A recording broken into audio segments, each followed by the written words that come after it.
Salut les amis, aujourd'hui on va parler de quelque chose qui est déterminant dans la réussite d'un trader et dans la préparation d'un trader, c'est le plan de trading. Vous avez dû déjà en entendre parler, le plan de trading, qu'est-ce que c'est? C'est tout simplement la trame, la méthode, le guide personnel, très personnel du trader qu'il devra suivre tout au long de son trading. Un plan de trading, c'est la marche à suivre par rapport à vous en tant qu'investisseur que vous allez devoir suivre à la lettre tout au long de votre investissement, avant, pendant et après. De quoi est-ce qu'il se compose le plan de trading? Eh bien, c'est une série de questions à laquelle il va falloir que vous répondiez. La première de ces questions, les premières questions sont très basiques, c'est quel capital vous avez sur le compte, quels actifs vous intéressent, et ensuite, quelle exposition, selon votre style de trading, scalping, day trading ou swing trading, vous allez mettre sur tel ou tel actif. Hein. En prenant par exemple le CAC 40 ici, hein, sur Xstation 5, on va ouvrir le ticket d'ordre comme ça, et on va choisir sa marge par rapport à son capital. Mettons que vous souhaitiez faire du swing trading, votre marge devrait être inférieure à 5% de votre capital. Si vous faites du day trading, pour moi, c'est 10% du capital maximum. Et si vous faites du scalping, vous pouvez en théorie charger jusqu'à 20 ou 30%. Je ne le recommanderais pas, cela dit, aux débutants. Je me maintiendrai quand même entre 10 et 20%, même pour faire du scalping. Si vous êtes expérimenté, bien sûr, c'est une autre problématique. Enfin, vous savez faire et vous n'avez pas besoin de conseils là-dessus. Vous savez quand les probabilités sont de votre côté pour charger une position ou au contraire, quand c'est plutôt le moment d'alléger la position parce que le risque de retournement se fait plus fort sur tel ou tel cours à tel instant. Donc, ici, ce qu'il va bien falloir que vous fassiez dans votre plan de trading, c'est identifier l'actif qui vous intéresse par rapport au capital que vous avez sur le compte et à la marge en fonction des ratios que je viens de vous donner à l'instant et bien sûr de la valeur de PIB. Ce que vous pouvez faire si vous êtes inexpérimenté, ça sera de prendre des positions sur un compte de démonstration pour voir par exemple au niveau de la valeur de PIB. Ici, on va le faire en direct, donc 1000 euros de marge par rapport à 3700 euros de capital, c'est bien trop élevé. Donc, on va se contenter de 500 euros par exemple. Ici, ben, on est sur un range, bon, CAC 40, j'ai pas fait d'analyse, mais on va dire qu'on est vendeur. Et vous allez jouer avec l'ETP et le stop loss. Hein. Ici, par exemple, si je veux jouer le bas du range, puisqu'on est en daily, je vais avoir un gain potentiel de 169 euros. Et si par contre je me suis trompé et que le cours monte sur ces récents plus hauts, on sera davantage sur ce niveau-là, c'est-à-dire entre 180 et 200 euros de perte. Si vous êtes inexpérimenté, je vous conseille de faire ça pour avoir un ordre d'idée de ce que ça peut représenter de passer tel trade maintenant avec telle marge, telle valeur de points, par rapport au gain potentiel que vous pouvez faire sur cette opération par rapport à la perte potentielle. Donc, une fois que vous avez répondu à ces questions, il va falloir s'en poser d'autres qui sont tout aussi importantes, à commencer par le point d'entrée. Le point d'entrée, en faisant l'analyse technique, c'est vraiment déterminant. C'est pourquoi est-ce que je veux rentrer ici? Pourquoi est-ce que je veux rentrer acheteur ici? Ou pourquoi est-ce que je veux rentrer vendeur ici? Qu'est-ce que techniquement j'ai comme indication qui me font dire que les probabilités pour que ça monte sont plus élevées ou les probabilités pour que ça baisse sont plus élevées? Qu'est-ce qui vous fait dire ça en somme? Et ça, c'est très très important parce que une grande erreur qui est très répandue chez les traders, c'est débutants notamment, c'est de rentrer n'importe quand. Ou bien ça va être d'être disponible et parce que je suis disponible, il faut que je rentre en opération, que je rentre en position. Alors que pas du tout. Moi qui suis essentiellement day trader, il y a des jours où je ne trade pas ou des jours où je vais seulement passer un trade. Parce que prendre une position sur le marché, ça va se faire en fonction de plusieurs informations.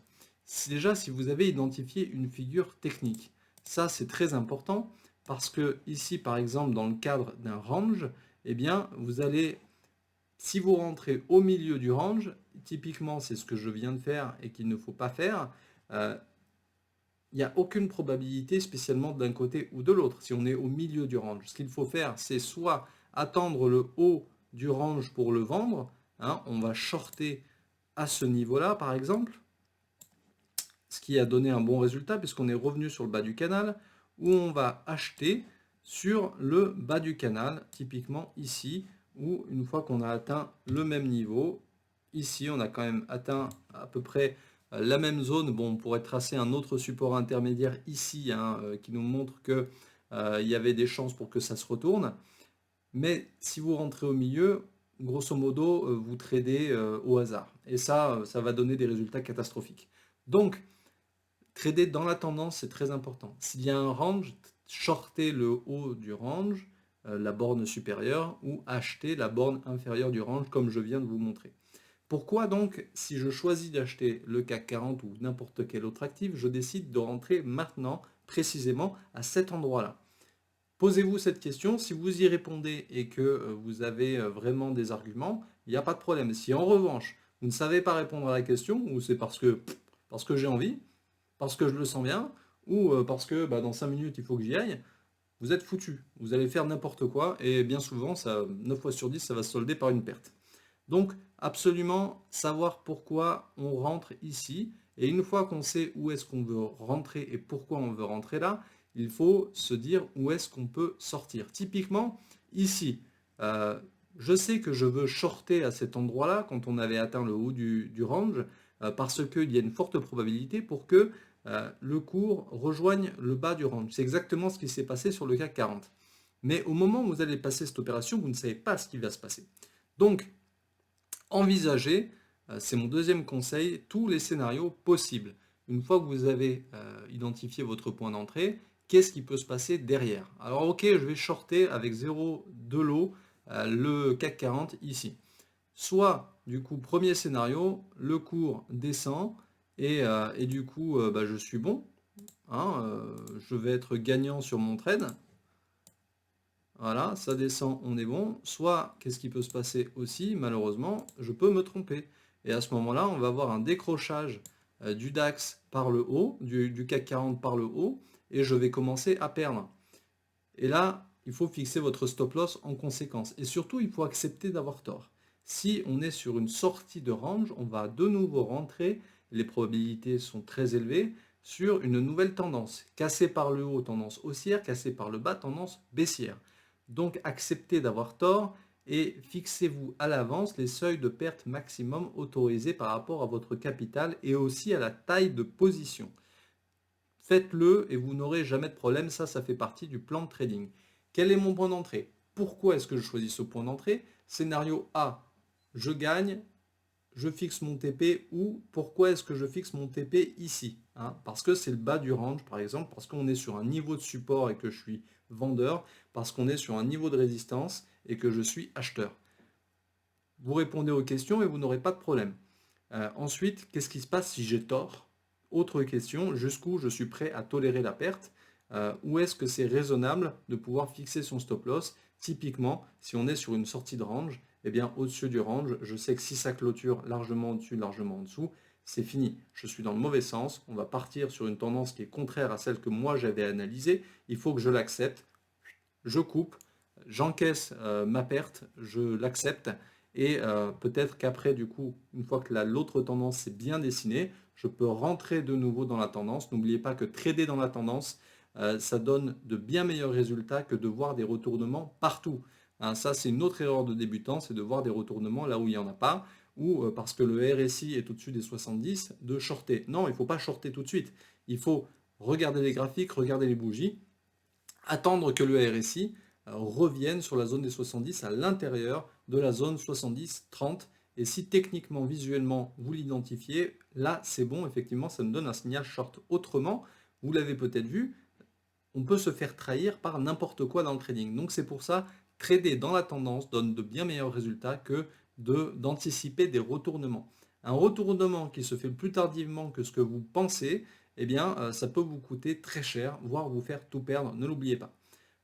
Donc on continue avec le plan de trading, point d'entrée, objectif gain, objectif perte. Et on termine en beauté avec le fait que quand on trade, le trading, la réussite du trader, c'est l'expérience. Donc, interrogez-vous quand vous perdez, repassez, tenez un journal de trading pour savoir pourquoi ici vous avez gagné. Vous repassez les trades de la semaine ou du mois. Pourquoi là j'ai gagné, ça s'est très bien passé. Pourquoi là j'ai perdu, ça s'est très mal passé. Comment est-ce que j'ai géré mes pertes? Est-ce que j'ai géré comme il faut? Est-ce que là par contre j'ai laissé courir la perte, c'était n'importe quoi? Est-ce que quand là j'ai laissé un peu courir mon gain, mais est-ce que j'ai pas pris un risque quand j'ai mis mon TP aussi haut? Posez-vous la question et petit à petit, vous allez beaucoup mieux comprendre pourquoi vous gagnez, pourquoi vous perdez et surtout vous allez beaucoup mieux vous connaître. Et c'est ça le plus important quand on fait du trading parce que quand on se connaît mieux, on sait mieux pourquoi on perd. Et si on sait pourquoi on perd, on aura beaucoup plus de facilité à le corriger par la suite. Typiquement, moi, j'ai perdu beaucoup d'argent les premières années parce que j'avais tendance à mettre des stop-loss qui étaient trop rapprochés.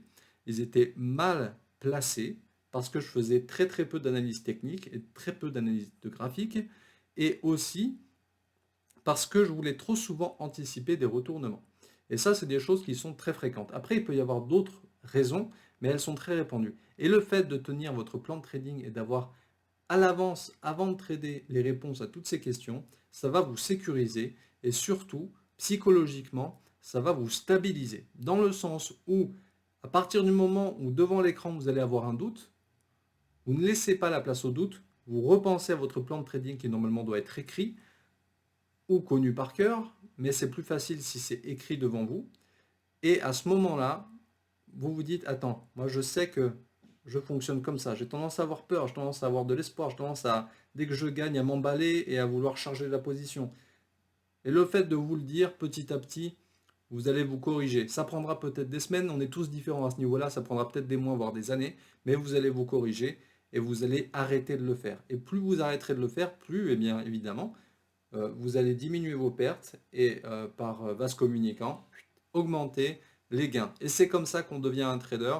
C'est quand on a un nombre de trades rentables qui est supérieur à celui des trades perdants. Voilà, c'était le petit tuto sur le plan de trading. On continuera bien sûr, on pourra approfondir certains sujets, mais ça c'est l'essentiel. Retenez-le. Bye bye.